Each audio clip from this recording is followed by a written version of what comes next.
Hello and welcome to AP's live coverage of the inauguration of Donald Trump. I'm Meg Kennard. Joining me again here on set in AP's Washington bureau is AP White House correspondent Sagar Meghani. Sagar, thank you as always for being here with me. Appreciate that. We will be here with you as we walk through all of today's official events. On this inauguration day, AP has live cameras positioned at every key location around Washington, capturing all of today's events. That includes inside the Rotunda at the U.S. Capitol, where today's swearing in will happen due to below freezing temperatures here in Washington. But first off today on this inauguration day is a church service at St. John's Episcopal Church.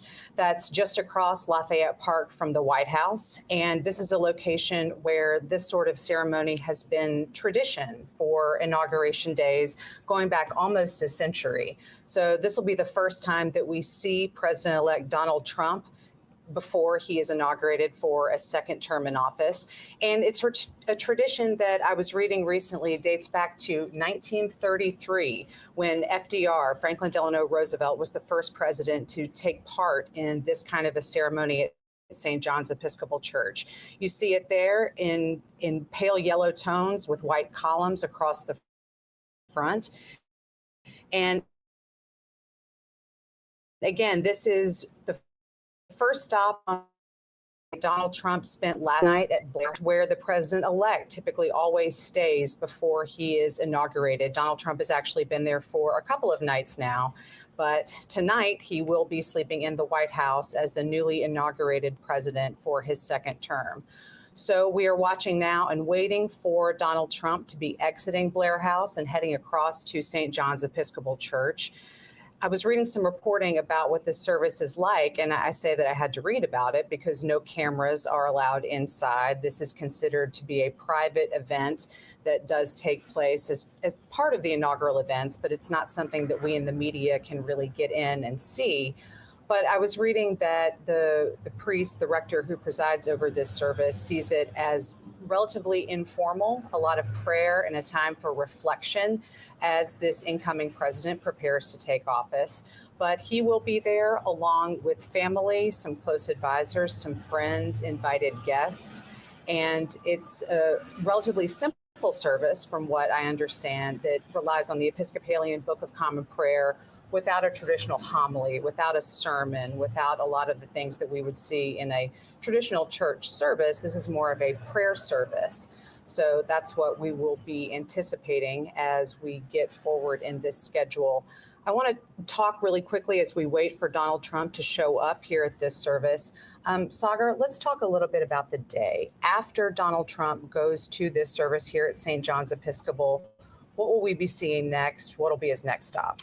What we'll be seeing is some of the tradition that has surrounded the inaugurations. But again, the entire flavor of it here in Washington is so different. It is bitterly cold outside.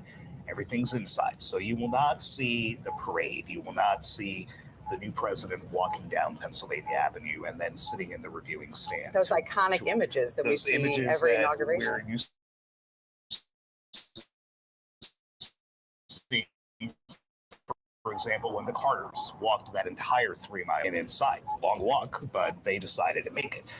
We will see Donald Trump, as you said, who is on his way to Blair House. J.D. Vance, the incoming vice president, already inside. Several members of the president's incoming administration, like Pam Bondi, who's named to be the Attorney General, Kash Patel, who he wants to head the FBI. They are already inside, and now, as we see, that is the presidential motorcade, the president-elect's motorcade. Donald Trump will be making his way inside. There'll be the church service. He will go over to the White House, where he'll be greeted by the Bidens. They will have coffee and tea, and then they will make the joint ride together to the Capitol. And that is always one of the most striking symbols of the transfer of power here in America. Let's listen in for a moment as we see President-elect Donald Trump arriving at St. John's Episcopal Church here in Washington.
this inauguration day is a church service at St. John's Episcopal Church.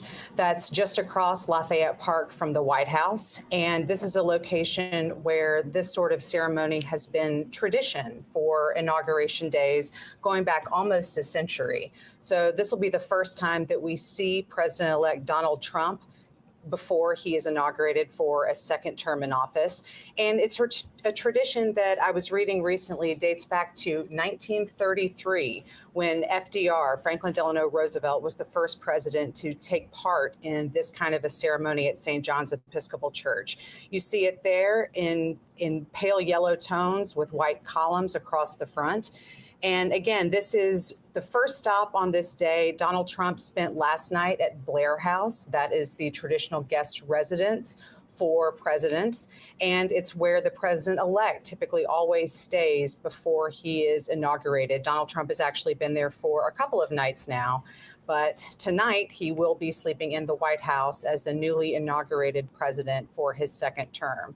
So we are watching now and waiting for Donald Trump to be exiting Blair House and heading across to St. John's Episcopal Church. I was reading some reporting about what this service is like, and I say that I had to read about it because no cameras are allowed inside. This is considered to be a private event that does take place as part of the inaugural events, but it's not something that we in the media can really get in and see. But I was reading that the priest, the rector who presides over this service, sees it as relatively informal, a lot of prayer and a time for reflection as this incoming president prepares to take office. But he will be there along with family, some close advisors, some friends, invited guests. And it's a relatively simple service, from what I understand, that relies on the Episcopalian Book of Common Prayer, without a traditional homily, without a sermon, without a lot of the things that we would see in a traditional church service. This is more of a prayer service. So that's what we will be anticipating as we get forward in this schedule. I want to talk really quickly as we wait for Donald Trump to show up here at this service. Sagar, let's talk a little bit about the day. After Donald Trump goes to this service here at St. John's Episcopal, what will we be seeing next? What will be his next stop? What we'll be seeing is some of the tradition that has surrounded the inaugurations. But again, the entire flavor of it here in Washington is so different. It is bitterly cold outside. Everything's inside. So you will not see the parade. You will not see the new president walking down Pennsylvania Avenue and then sitting in the reviewing stand. Those iconic images that we see every inauguration. We're used to seeing, for example, when the Carters walked that entire 3-mile route from the Capitol down to the White House and inside. Long walk, but they decided to make it. We will see Donald Trump, as you said, who is on his way to Blair House. J.D. Vance, the incoming vice president, already inside. Several members of the president's incoming administration, like Pam Bondi, who's named to be the attorney general, Kash Patel, who he wants to head the FBI. They are already inside, and now, as we see, that is the presidential motorcade, the president-elect's motorcade. Donald Trump will be making his way inside. There'll be the church service. He will go over to the White House, where he'll be greeted by the Bidens. They will have coffee and tea, and then they will make the joint ride together to the Capitol. And that is always one of the most striking symbols of the transfer of power here in America. Let's listen in for a moment as we see President-elect Donald Trump arriving at St. John's Episcopal Church here in Washington.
You're seeing now a shot of the White House here in Washington, which clearly is one of those scene setter spots for this inauguration day. This is where we will see Donald Trump heading next after he finishes up with the church service at St. John's Episcopal. That's what you were just looking at.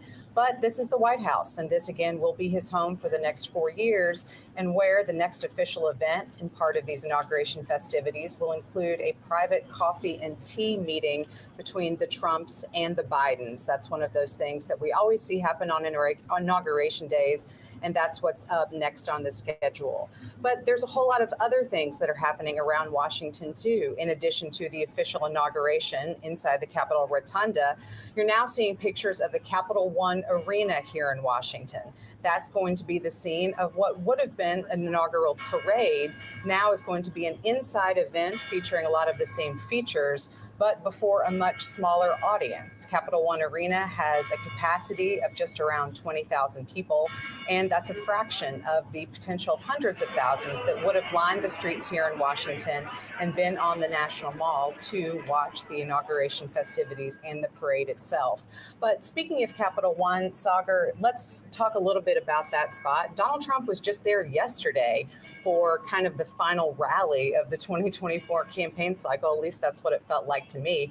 Talk to us a little bit about what Trump has been doing over the past couple of days and what we expect to see here at Capital One later on. Well, the president-elect came back to Washington, another triumphant return on Saturday, aboard a plane that looks a lot like Air Force One, but of course at the time is not Air Force One. Remind me, what do they call it when the actual president's not on board? Special Air Mission 47 is the designation given to the C-32 that is painted to look like Air Force One. If you go out to Joint Base Andrews, if you get to be on the tarmac, you will see a whole lot of planes that have that iconic paint scheme, that blue and white with United States of America. That does not mean they are Air Force One. It is only Air Force One once the sitting president is aboard of that aircraft. The other ones look like it.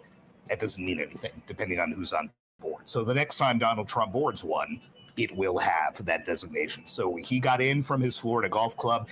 It's been a full weekend. He's had rallies, he's had dinners. He made his way to Arlington National Cemetery yesterday for a wreath laying at the Tomb of the Unknown Soldier. And he gave a preview inside Capital One Arena, the home of the NBA's Wizards, the home of the NHL's Capitals, a lot of concerts and shows, saying tomorrow at noon, being today, curtain falls on what he called the failed Biden presidency. We're not going to waste any time. He is expected to make some remarks today before this parade. Elon Musk is expected to address the crowd as well. We saw him there yesterday, too. Exactly. So they had planned that rally for Sunday for quite a while. And then all of a sudden, when the news came down Friday that, hey, it's going to be really cold, we're going to move all this inside, all of a sudden, Capital One Arena became essentially ground zero for much of what we're going to see today.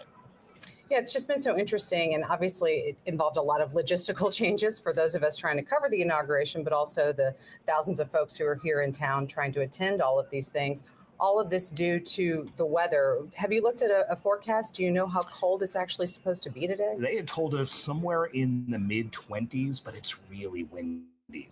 So the wind chill is going to be down likely in the single digits. Now, the last time this happened, in indoor swearing in, 40 years ago to the day, Ronald Reagan took the oath of office, but at the White House on January 20th of 1985, it was 7 degrees at noon.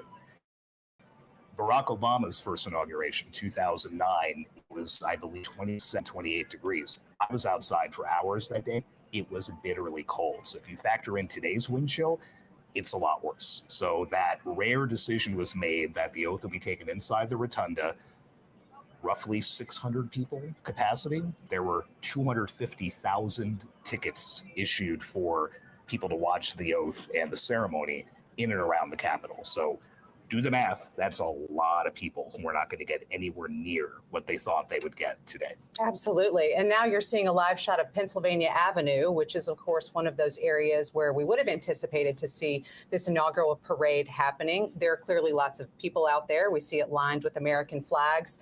and a very festive kind of feel, which I guess kind of describes exactly what we're seeing all around Washington. Even though a lot of these events have been moved inside or changed somewhat logistically, there are still a lot of people here, and they're gathering not only at Capitol One Arena, but also all across town. I think when I was walking back from the office yesterday, I just kept running into pockets of people who were clearly here for some of the festivities, and maybe were looking for somewhere to be where they could kind of gather together with more folks who are excited like they were to do all these celebratory kind of activities. But it looks like we are going to see people kind of lining up along that route where we otherwise would have seen the parade. But one thing that I did notice about the National Mall, where we always have the big screens kind of displaying everything that happens on the inauguration, that many of those have been covered, and that officials here and law enforcement have told people, please don't come outside. It's going to be too cold. It's too dangerous. We don't want you to be putting yourself at risk. Well, clearly it looks like we still are going to be seeing some people at least lining up in some of those places where they ordinarily would have There been. are always a lot of people who come into town for this, and Trump supporters have, of course, waited for years for this moment. So you have the official inaugural balls tonight. There are 3 of them. But a lot of state societies and other organizations have had their own balls over the last year. You have the Black Tie and Boots ball put on by folks from Texas, various parties at various hotels. So those people, for the most part, you didn't think that Friday when this change was announced, they were going to say, hey, you know what? We're just going to eat that cost of airfare and exorbitant hotel prices in D.C. and not go because it's going to be cold. Those folks wanted to be here either way. Obviously, a lot of disappointment that you might not be sitting at the West Front, or you might not be sitting in the reviewing stand if you had bought some type of VIP ticket. But there will be those 20,000 people inside Capitol One Arena. They started lining up early this morning in the cold to get inside. And like you said, there's no real official viewing area for this. Those monitors are down, but that doesn't mean people can't wait for a glimpse of the presidential motorcade, and that's clearly what a lot of people expect to do today. I guess being here in Washington and also along the campaign trail, we get so accustomed to seeing motorcades and all the trappings that come along with major candidates and also elected officials, president, vice president. But for these folks, like you note, who have been traveling here from all over the country, have been waiting for this moment, these supporters of Donald Trump and J.D. Vance, this is their moment and chance to kind of be in the same space as they are and to sort of have that experience. So I guess a lot of those folks are going to figure out a way to have that today, even if it is really cold outside. Just that thrill of seeing the presidential limousine roll by, and perhaps you can see the president sitting inside. When I first came to Washington, a friend who was a big George W. Bush fan, we happened to walk down by the White House in the early 2000s, and the motorcade came by, and you could very clearly see George W. Bush in the back seat with a smile on his face, waving to people as they drove by. And it completely made my friend's day. And all these little kids were shrieking. We get, as you said, used to it. And we get annoyed when we're stuck in traffic because a lot of streets are shut down when that thing comes through. But for someone from out of town to get to see literally 10 feet away the president of the United States waving at them, that's something special. And like you said, that's a moment a lot of people today are hoping to get here in a very, very cold Washington. Absolutely. And we're seeing now more pictures there of St. John's Episcopal Church. That is where President-elect Donald Trump is participating in a prayer service, which is part of the tradition on Inauguration Day. Every president-elect since 1933 with Franklin Roosevelt has done that. And so he is there. He is with Melania Trump, his wife, soon to be First Lady Melania Trump again. And as you noted earlier, Vice President-elect J.D. Vance is inside, as well as Elon Musk and some other top-level supporters of President Donald Trump, soon to be president again, as he prepares to take the oath of office around noon today here in Washington for his second term in office. You're also seeing there the Capitol One Arena. Again, that is where we will see the new version of the inaugural parade, not down Pennsylvania Avenue and around Washington, but instead there in the sports arena here in Washington. That's where tens of thousands of his supporters are already beginning to gather. They've been lining up since very early on today and getting ready to participate in what we know will be a very festive atmosphere. We're not exactly sure yet what it's going to look like. We know what parades look like in terms of marching bands and official shows of pageantry through the streets. We always, or at least in recent memory, we see the new president get out of that limousine to walk that final stretch back into the White House. I would imagine that we will see Donald Trump, at least his motorcade, take some of those traditional pathways around Washington as he moves from the Capitol down to Capital One Arena. And as we were just looking at Pennsylvania Avenue there with all of these folks lined up, they are hoping to get that glimpse. So we will keep track of exactly how he makes his way over to Capital One Arena, but that's where a lot of those celebrations will be. Now, let's talk a little bit about other things that we think might be happening at Capital One. We know from President-elect Donald Trump that he will be signing a lot of executive orders today. And I think we'll probably talk about those more later once we maybe get a sense of exactly what's in them. But I think a lot of the places that we're looking at there are some of the places where we think he will be signing those executive orders. It's traditionally something that the incoming president opts to do very swiftly, since taking executive action is the one thing the president can do unilaterally without Congress getting involved.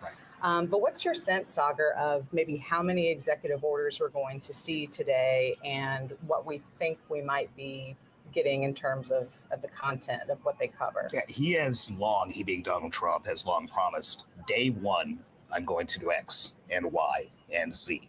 I don't know exactly what that will be, but it's a safe bet to think he'll be signing orders about immigration, about energy policy, about scaling back the size of the federal workforce, a big thing that he's been involved with Elon Musk and Vivek Ramaswamy. Ordinarily, some new presidents will sign executive orders inside the Capitol before leaving for the White House, and then upon getting into the White House, because traditionally there's no stop in between those two places. Now you do have Capital One Arena. You have 20,000 people there. Not out of the realm of possibility that a desk is set up and Donald Trump, ever the showman, will sit down and pull out one of his famous Sharpies and put his name on some so people can watch him do that. We don't have a very good sense yet from the Trump people of how many that might be. Will it be a handful? Will it be dozens? We just don't know. We do know that when he sat in that same arena yesterday, he said, we're not going to waste a minute. I'm going to take some executive action that you're going to like a lot. We'll just have to see now how many of them he actually does put his name on. I mean, I've heard everything from dozens to 100. I even saw the number 200 yesterday. But I guess for a lot of the folks who are gathered there at Capital One, getting this experience of, like we were just talking about, seeing the incoming president, and really it might be a once in a lifetime opportunity for many of them to especially do that in Washington, to actually get to see him take some of those official actions and to enact policies, or at least on an executive level, to change the way that things are done in the United States. I mean, that would be an interesting opportunity, I guess, for somebody who's here as one of his supporters to actually see that happening. Yeah, and we get those at the White House quite a bit, where there is a bill signing where the president will make some brief remarks and then sit down at a desk surrounded by lawmakers or whomever it might be. And you get to watch them sign it. And depending on how close the microphones get, you can actually hear the pen on the paper. With Trump, you could hear it very vividly because of that thick Sharpie that he liked to use. But again, that's a chance that some of us in the White House press pool get the opportunity to be in the room to watch that happen. You don't usually get to see that with 20,000 people in a professional sports arena who might have been there for a concert or for a game. Now get to watch the President of the United States actually put his name on some official documentation. So that would no doubt be a thrill for those folks. Again, like so many things that we remember from that first administration, we just don't know exactly what it is Donald Trump's going to do until he actually does it. I guess we'll be kept in suspense along with the people there in Capital One. We are still seeing pictures of the front of St. John's Episcopal Church. That, again, is where President-elect Donald Trump is participating in a morning church service before he heads over to the White House, which you also see. That, of course, will be his home for the next 4 years as President of the United States. But it's also where he will participate in a last get-together with current President Joe Biden and First Lady Jill Biden, as is tradition for outgoing and incoming presidents on Inauguration Day. So for now, we will leave you with these images, and we will be back shortly to walk through the rest of this Inauguration Day, which, as we have been noted, takes us all across Washington here in the District of Columbia and culminates back at the White House, which you see there on your screen, for the rest of then soon to be President Donald Trump's day in office, his first day back as President of the United States. So right now we're going to listen in to what is going on there outside St. John's Episcopal Church. And we will be back shortly to see where incoming President Donald Trump heads after this church service.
You're looking now again at the door of St. John's Episcopal Church, where we have just seen Vice President-elect J.D. Vance exiting after this Inauguration Day prayer service.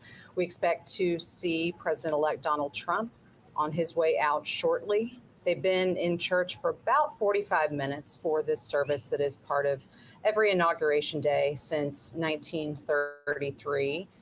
And we also understand that the Bidens, you see there, along with Vice President Kamala Harris and Second Gentleman Doug Emhoff, they have been there at the White House. The Bidens will be shortly greeting the Trumps after the Trumps exit the church service and go over to the White House for this private meeting, a coffee and tea between the incoming and outgoing presidents, another tradition that we always see on Inauguration Day, at least mostly see on Inauguration Day. We did not see that happen 4 years ago when Donald Trump was leaving the White House and Joe Biden was coming in.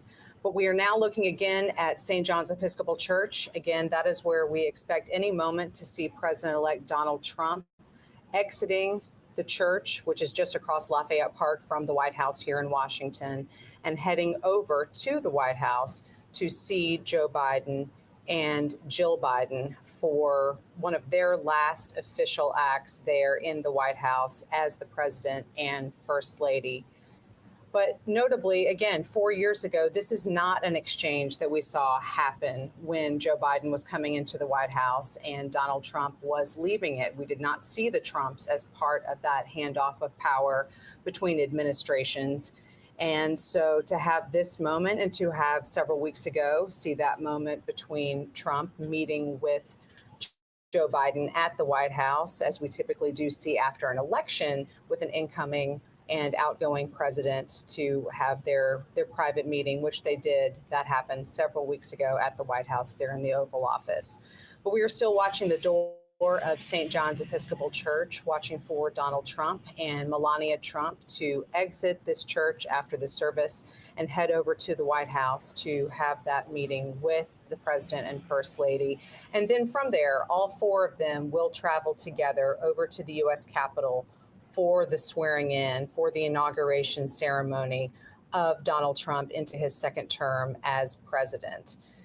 And after that, we will see the Bidens leave Washington. We traditionally see a farewell, a formal goodbye of sorts occurring after that swearing in of the new president, where the outgoing president will bid them adieu, and then we will see the Bidens leaving Washington, heading out to Joint Base Andrews, and then onward from there to California.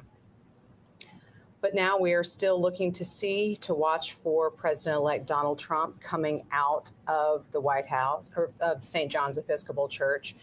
And as this is happening, we'll just take a moment to kind of think about other things that we are learning and thinking about this first day, which will be officially a half day, but still the first official day of this second Trump administration.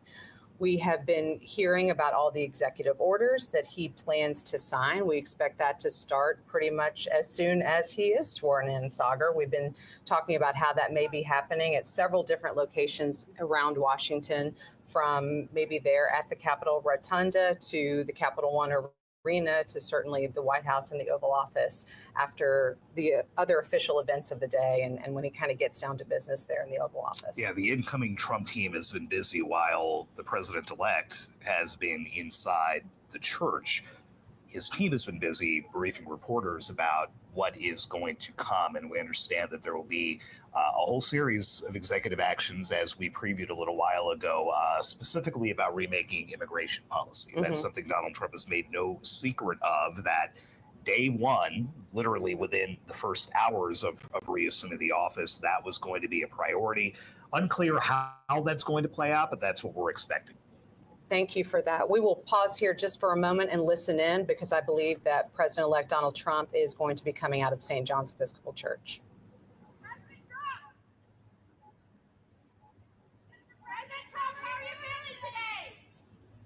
How are you feeling, President Trump? Come talk to us, President Trump. Mr. President, how was service? Mr. President, will you talk to us? How are you feeling? What do you think about the pardons? Mr. President, any response to the pardons? Mr. President, how is this different for you from 8 years ago?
You're watching now as President-elect Donald Trump and incoming First Lady Melania Trump leave St. John's Episcopal Church. They are only on a short drive, though. They are headed to the White House, which is just across Lafayette Park from the church.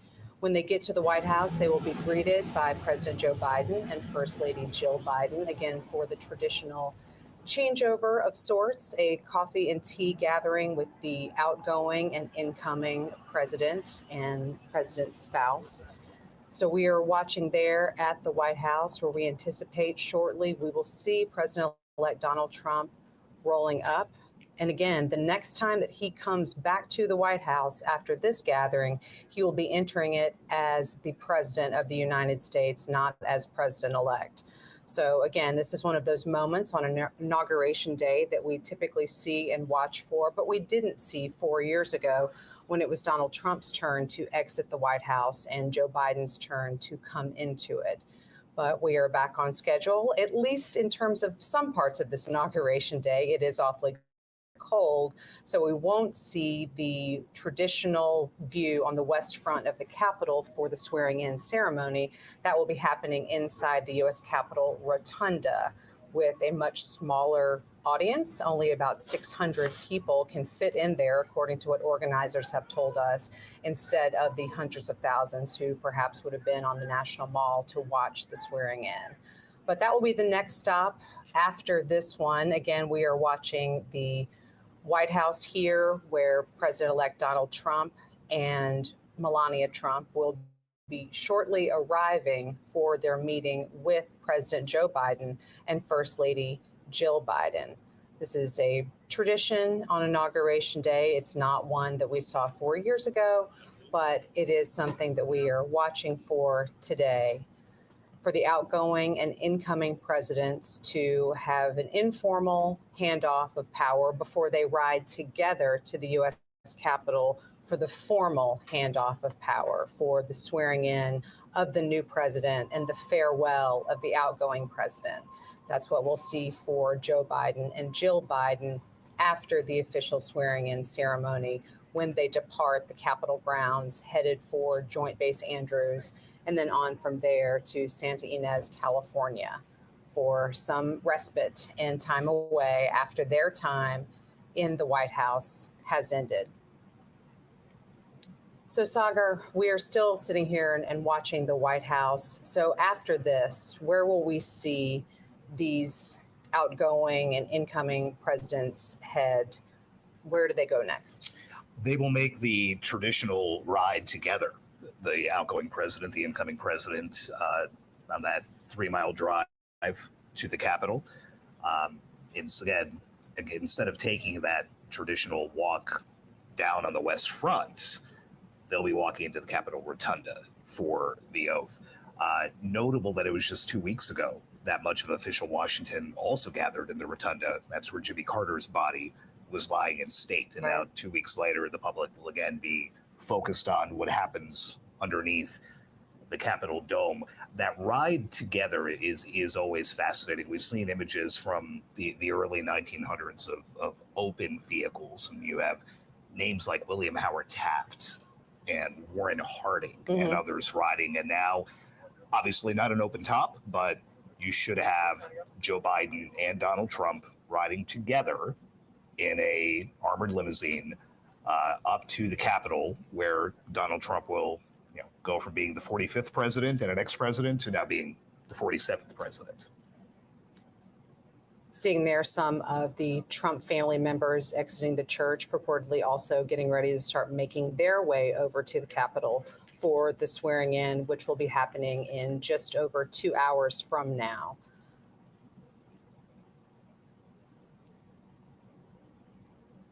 Yes, Sagar, I've often wondered on that ride between the White House and the Capitol, what is the conversation like?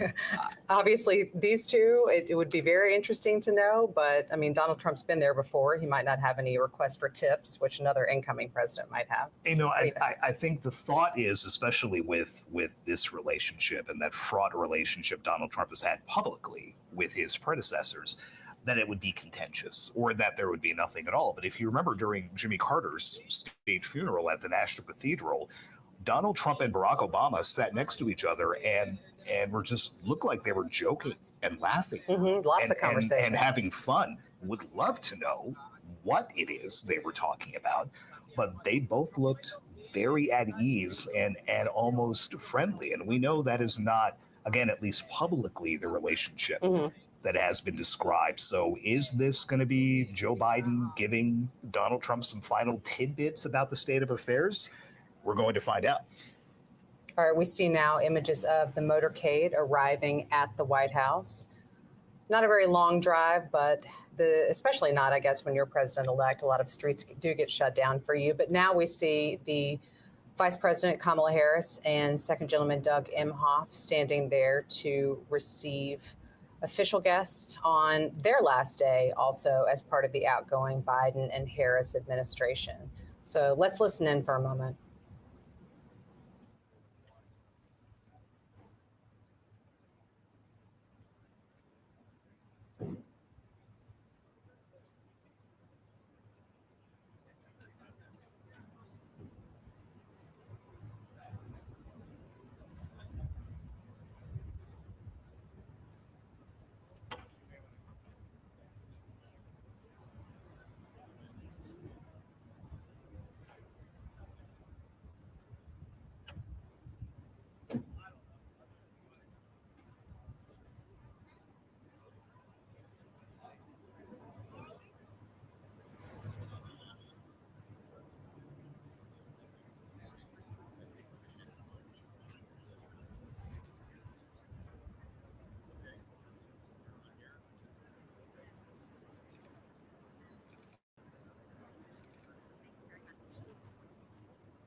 Now you're seeing the U.S. Capitol, where just in the past couple of moments, we have seen some members of Donald Trump's family arriving. We just saw daughter Ivanka Trump and her husband, Jared Kushner, and their children arrive for Donald Trump's inauguration, which will be happening in just over 2 hours.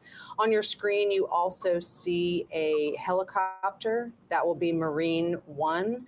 At least it's Marine One when the president is on board. I'm a little bit unclear exactly what it is called when a former president is on board. And that will be the case when we see Joe Biden and Jill Biden departing the Capitol after the swearing in of Donald Trump. Then he will be the former president. They will be leaving the Capitol grounds, headed to Joint Base Andrews, and flying on to California from there. So there's the shot of the U.S. Capitol. And now there's the Capital One Arena. Again, that is also a location here in Washington playing a role in part of our inauguration of the next president. That is where Donald Trump will be going after he is sworn in for an event that is standing in for what would have been the inaugural parade throughout Washington, but instead will now be kind of a new sort of event with some of the same parties taking place. We expect to see a lot of music. We also expect that Trump, who will then be the president, may sign some of those executive orders that he has promised he will be enacting today as among his first official acts on becoming president for a second term. So there is also another shot of the U.S. Capitol down Pennsylvania Avenue. That is the traditional parade route where we would have anticipated seeing Donald Trump travel between the Capitol and the White House. He may be driving along that route, but it won't be lined with the tens of thousands of people who ordinarily would have been out there to see him make that very traditional inaugural trip. It is very cold, so officials have told people to stay inside to observe these official proceedings from elsewhere and not gather in large numbers outside. Here in Washington, it is currently about 24 degrees, and it is not anticipated to be much warmer than that at noon, which is when Donald Trump will officially be the next president of the United States. We are still waiting on the Trumps to arrive here at the White House for their tea and coffee private gathering with President Joe Biden and Jill Biden. But we will continue to watch for Donald Trump and Melania Trump to make that trip over to the White House, their last, before they officially become president and first lady.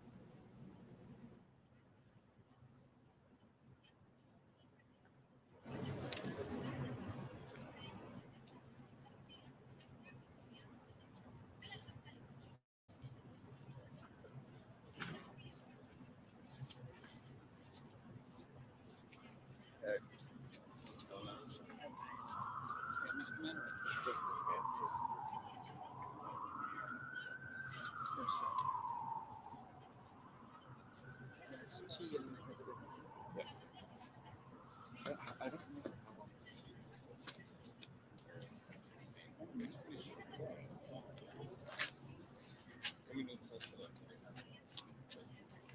Exactly right. they do.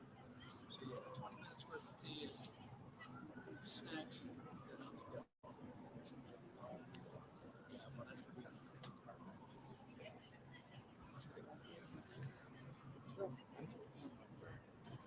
I would assume. I would think, yeah. Yeah.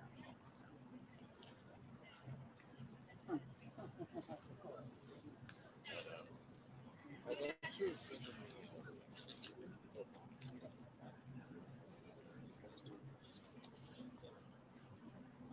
missed a good time for relegation.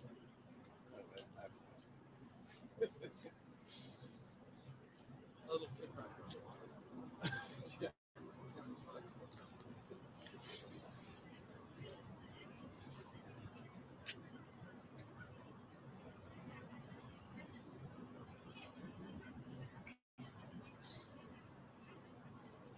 Sure.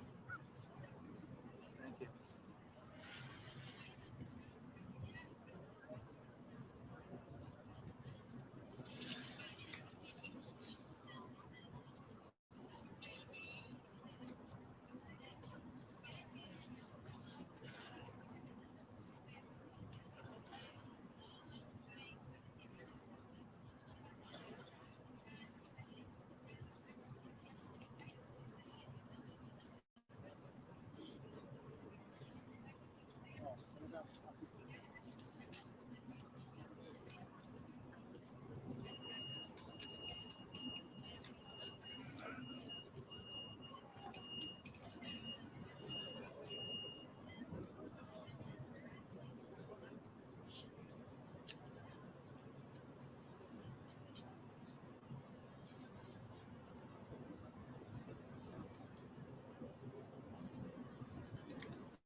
You're looking again at the White House, where we know that President-elect Donald Trump and his wife, Melania Trump, will shortly be arriving. Again, this is when they will be having their private meeting with President Joe Biden and First Lady Jill Biden, just the four of them. And it's part of that unofficial handover of power between an outgoing and incoming administration. It's not something that we saw happening 4 years ago when Donald Trump was leaving the White House and Joe Biden was coming into it, but it is something that we anticipate seeing today. As we wait for them to roll up, one important note to point out is we did see Vice President Kamala Harris and her husband, second gentleman Doug Emhoff, welcome incoming Vice President J.D. Vance and his wife, Usha Vance, just moments ago when they entered the White House. And that's interesting because typically the outgoing vice president will invite the incoming vice president to get together ahead of today. We didn't see that happen between Kamala Harris and J.D. Vance, but we did in this hour just a little while ago see her welcoming him there at the White House, where reportedly they are doing something similar. They're taking a look at President Joe Biden and First Lady Jill Biden as they await President-elect Donald Trump. There he is, coming up to greet them for this private meeting. Let's listen in as Donald Trump and Melania Trump arrive at the White House.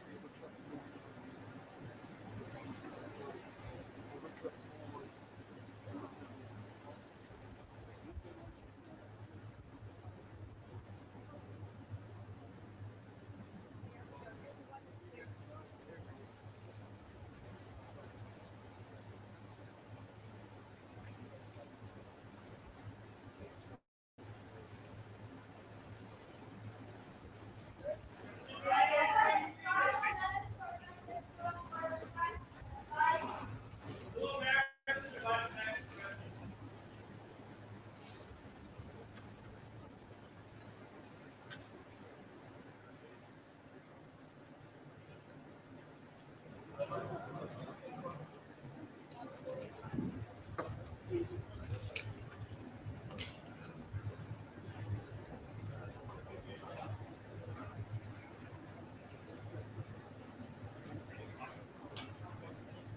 Tom, let's go into the briefing room. Chris, please. Okay. If you don't want to capture your departure, you can go inside. Ask them if they have health signs now. So that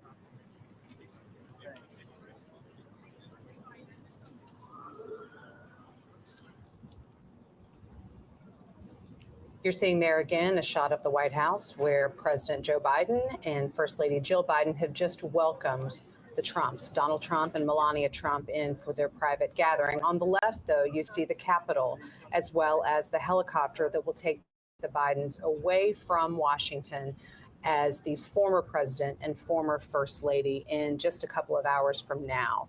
And this may be a good opportunity for us, Sagar, to kind of talk a little bit about Joe Biden's final actions as president. This is the last day that he will be the current president of the United States.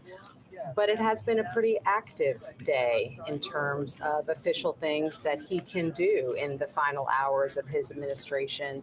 So let's talk a little bit about what are some of those things that we have seen coming out of the Biden White House in these last moments. The thing that has gotten the most attention that happened, about 2.5 hours ago now, a lot of pardons and commutations from the president in previous days. Some very big names being preemptively pardoned this morning. The president has issued pardons to Dr. Anthony Fauci, the former head of infectious disease research for the United States, General Mark Milley, the former chairman of the Joint Chiefs of Staff, and the members of the House panel that investigated the January 6th attacks. This is after Trump had basically, throughout his campaign, vowed retribution against those that he perceived tried to hurt him, tried to hurt the nation. He has long gone after General Milley, whom, again, he handpicked as his senior military advisor to be in charge of America's military. Long at odds with Anthony Fauci over the handling of the COVID-19 pandemic. And then, of course, the January 6th riot, where the president-elect has already said he wants to pardon the rioters. President Biden has now preemptively moved to shield those officials from anything that might happen. He says this is not an admission of guilt or wrongdoing or a thought that they may face prosecution, but I couldn't not do something about this. Both General Milley and Dr. Fauci have come out and said that they appreciate it, that they did not want to have to fight back against what someone, in this case Donald Trump, perceived as some type of slight. Tony Fauci flat says, I have not committed any crimes. I have spent my entire career trying to keep the American people healthy, but I appreciate the president's move.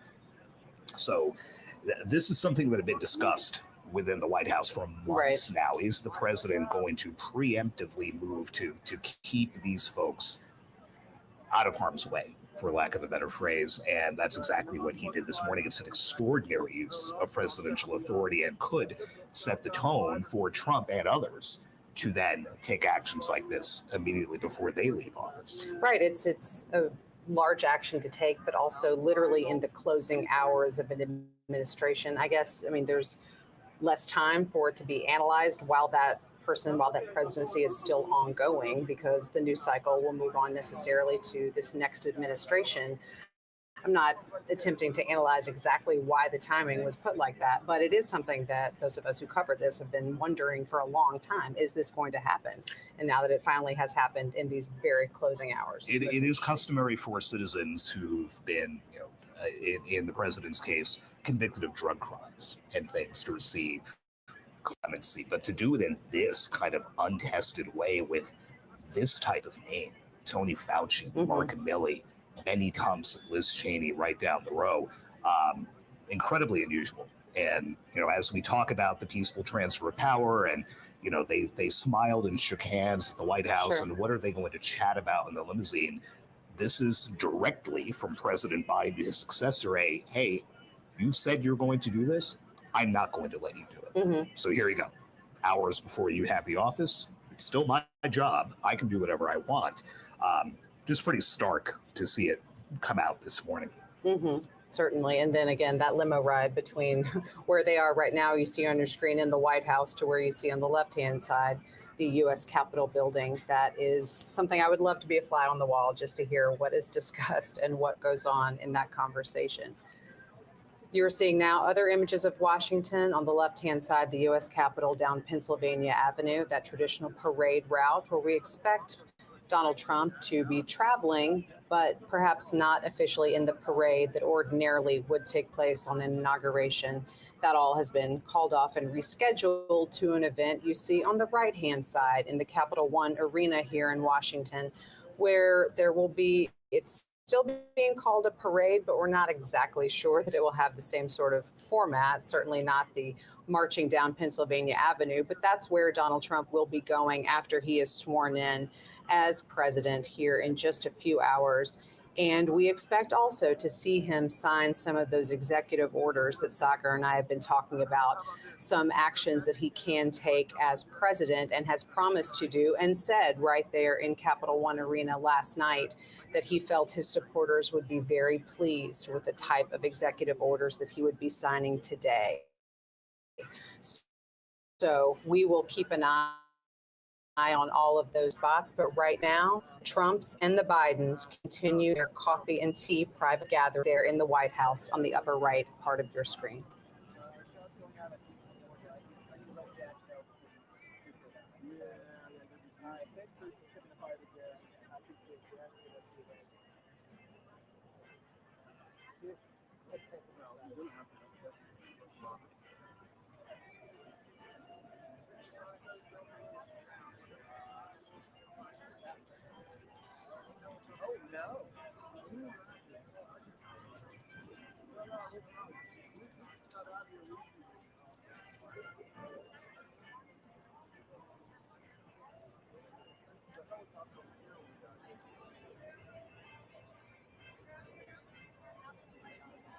Or we just leave it alone. It's fine. We can leave it alone. We're just using this full time. They're using all that. Yeah, so what you do is you got a piece of tape. Okay, I have zip ties. Hold that there. I should be getting there. There we go. Here's the view of the zip.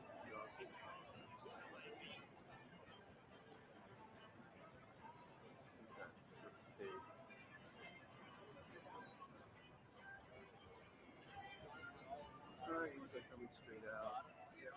Not like pinching off to the side or some shit like that. Okay, so you should be pretty good. You got some slack there.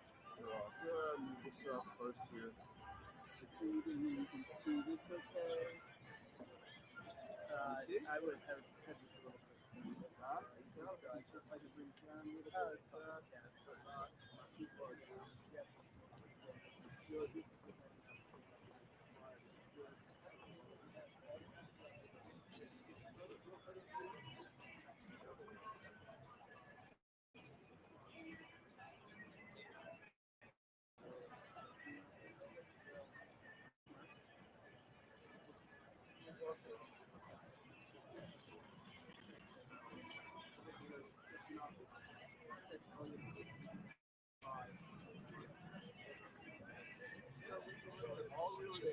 We have one coil power tied up, at the end of that way over there, on the other side, and we're going to right back to the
Ladies and gentlemen, former speakers of the House of Representatives, the Honorable Kevin McCarthy, the Honorable John Boehner, accompanied by Mrs. Debbie Boehner, the Honorable Newt Gingrich, accompanied by Ambassador Callista Gingrich, and Mrs. Heather Foley.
Have our arcane knowledge ready to go?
Skills right there.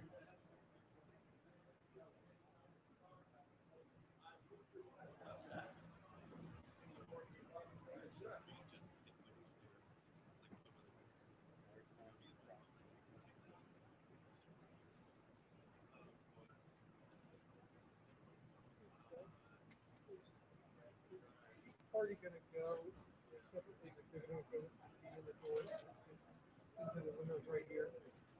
Yes. Spouses will go first. Second spouses will go first. So everybody will go in right here. Everybody's gonna go one car at a time. They'll fill up and leave. The next one comes up. Not yet.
Usually the cars pull forward for the group photo, and they didn't. Mine, it is. You do. You just pick it up and just put them in the bushes and take care of it. They're coming out. Coming out.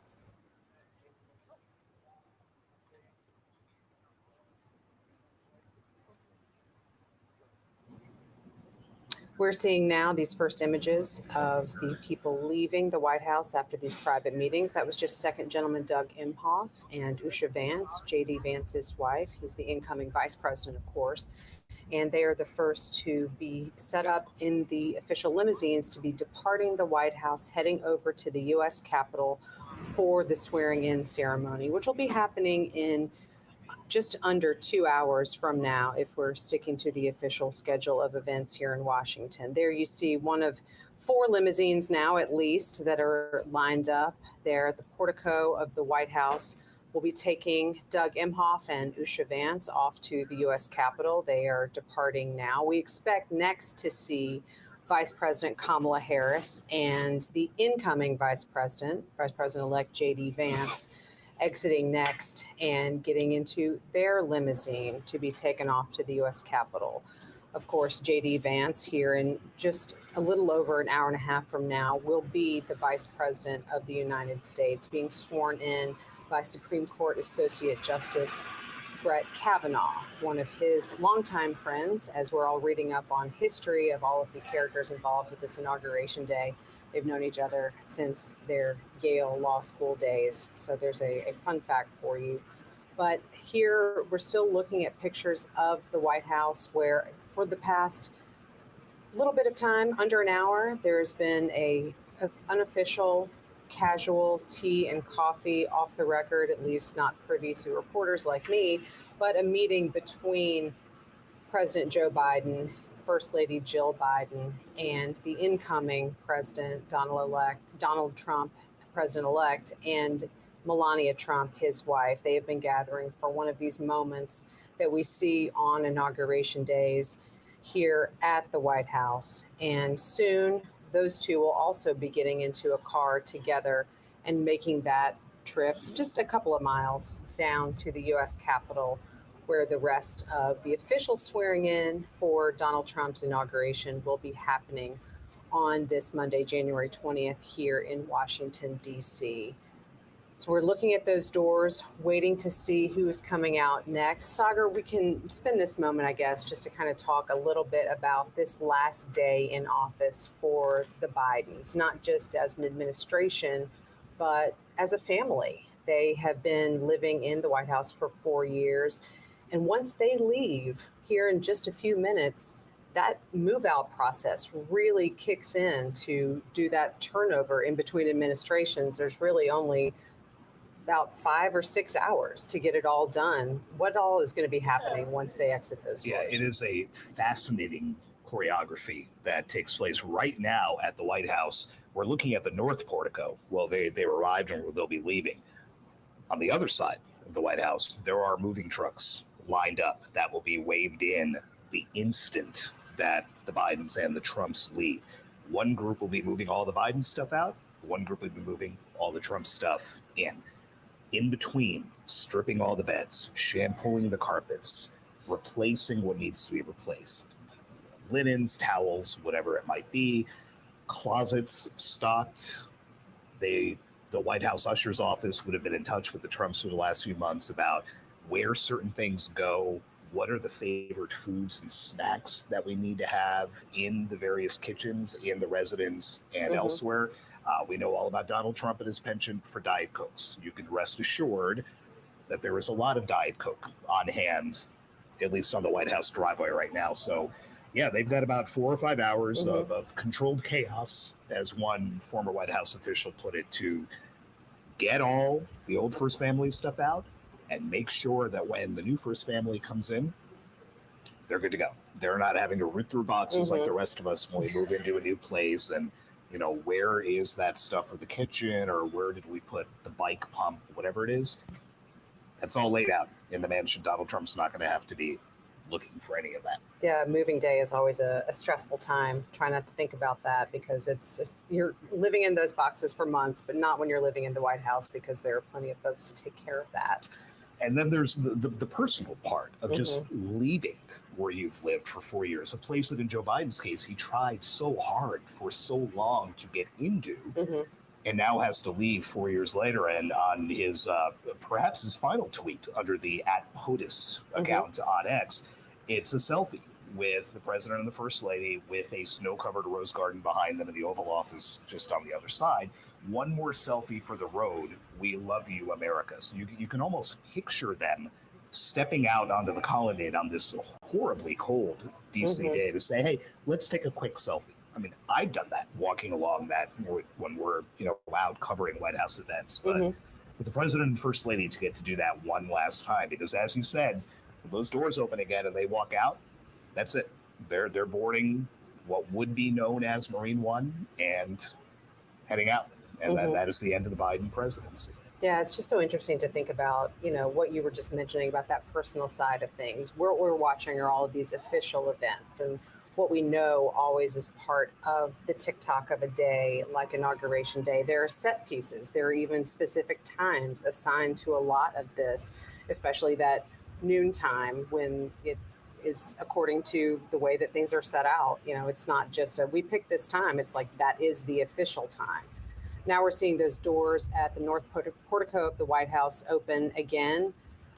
We see First Lady Jill Biden and incoming First Lady Melania Trump exiting and getting into their own limousine, where they will be taken over to the U.S. Capitol.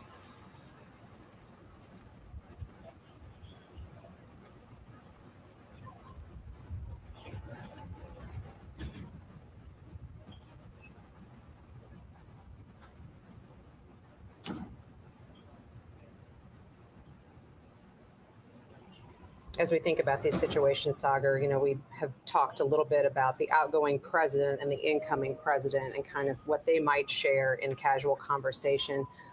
But this is also a first lady who's been here before. Melania Trump has been in the White House and has occupied that role.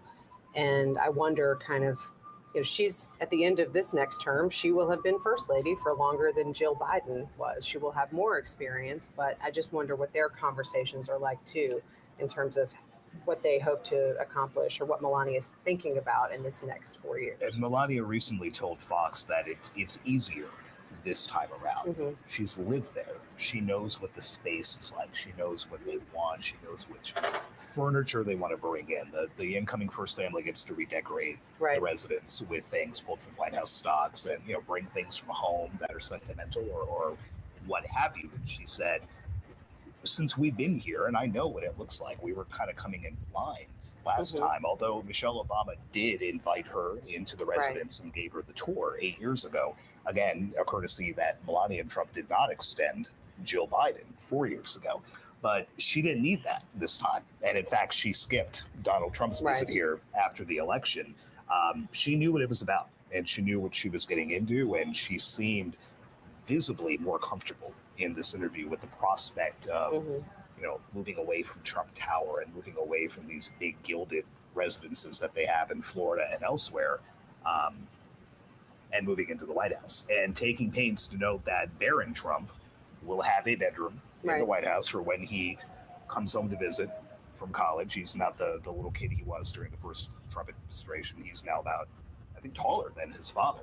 Now it's a little bit jarring to see, frankly. He has definitely grown up and attending colleges in New York City. Now we see Vice President Kamala Harris and incoming Vice President J.D. Vance making their exit. Very well, thank Let's you. listen in as they depart for the U.S. Capitol.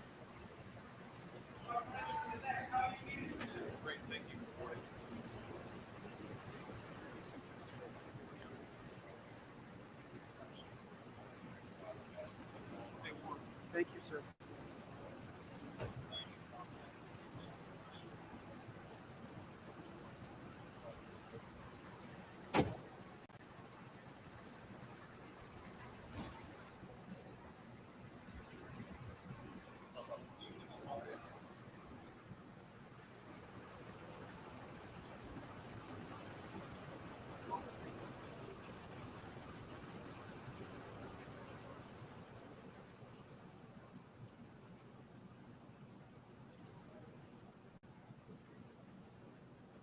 So there's just one pair left in terms of who we anticipate to be departing the White House and heading to the U.S. Capitol. That will be President Joe Biden and President-elect Donald Trump, who will be getting into what you see there, that limousine that's pulling up here at the north portico of the White House to take them to the U.S. Capitol for Donald Trump's second inauguration. President Biden confirmed as President-elect Trump arrived this morning that he did, in fact, continue a tradition dating back to Ronald Reagan, now in 1989, of leaving his successor a handwritten note inside the Oval Office. There had been a little bit of question about whether that was going to happen. Donald Trump left Joe Biden a note. Remember, he did not concede the race, still has not conceded it, but he did leave Joe Biden a note. President Biden has refused to divulge what was in that, except he called it shockingly gracious. And Trump himself said that he spent a few days mulling over what to put in it. So President Biden's not saying what is in the note, but he is now the first president to receive a note from the person for whom he then had to write a note. We're full of presidential history and tidbits today, and that's Absolutely. It's just one of those circumstances. That's another one that wasn't on the list unprecedented. for this morning, but there it is. Thank you for that. I guess I'm just a nerd, but I do really enjoy learning more about this presidential history. And this is one of those days where we all kind of get good reminders of a lot of different inauguration related tidbits, particularly. So much rich history here. We would note that when the Trumps arrived, President Biden made it a point to say, "Welcome home," to Donald Trump as they approach. So I think the facial expressions will tell us something when they walk out those doors. A lot of smiles and handshakes on the way in. And now the reality